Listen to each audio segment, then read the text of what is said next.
The Liebherr LTF 1060 is a truck-mounted crane and it has a capacity of 60 tonnes. This model of it has a crane mounted on a Mercedes-Benz Actros chassis, and it's in the colours of Hebertechnik Kranverleih of Cologne in Germany, and for simplicity it's known by the letters HKV. The model comes in a Liebherr branded box and it should be factory sealed, but for some reason this one isn't. And with the top tray off, all the parts are nicely wrapped. Once out of the box, there's just a few bits of packaging to remove from the model.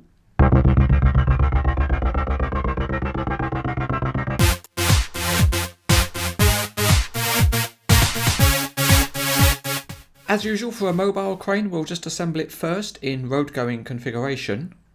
And there's not too much to do on this model in order to achieve that.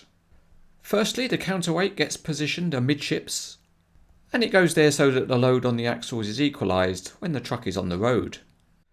The crane is already reeved with a hook out of the box, so the only other thing to do is to fit the fly jib.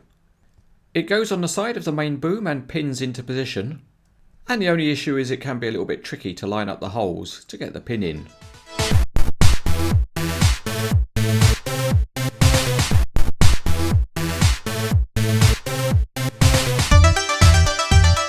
To start the detail, we'll look at the chassis, and as always it's very detailed for WSI, and when you look very closely there's fine detail such as hoses. The wheels are detailed and they look nice in HKV livery, and the Actros cab looks good too. There's a two-tone interior and a realistic number plate. Under the cab is an engine and it's nicely marked Mercedes-Benz.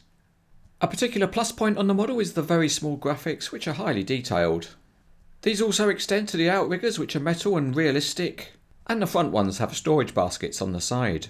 The high detail continues with the cab, which has got nice controls and Liebherr on the seat back. Inside the body there's various hydraulic hoses detailed, and the boom detailing is very smart too, including metal pulleys in the boom head. The fly jib is a metal part with a nicely formed lattice.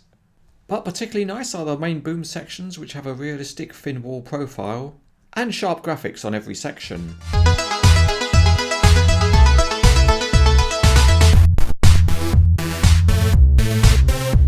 Here we have the crane looking particularly laid back, so let's have a look at the chassis.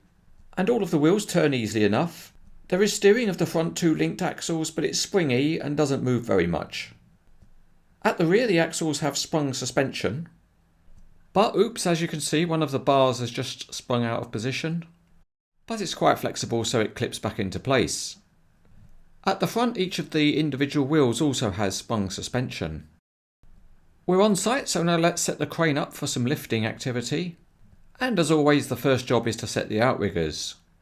The beams rotate outwards and then extend, and then you can lower the pads by unscrewing.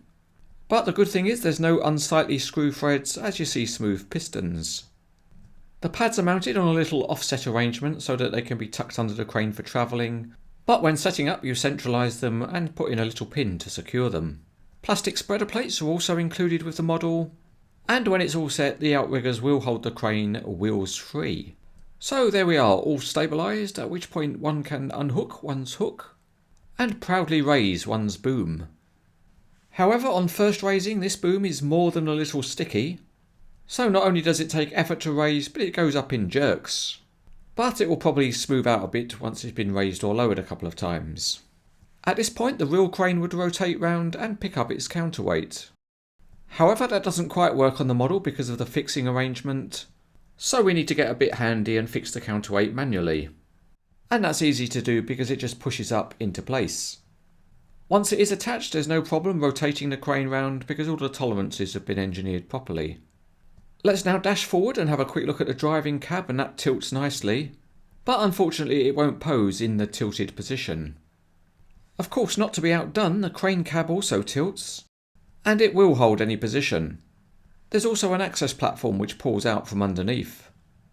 Enough of tilting cabs already, let's get back to the boom. And extending the sections is smooth and easy, and at maximum extension each of the sections has the usual locking pin method. So with the boom up and all the sections extended, you get quite a big model.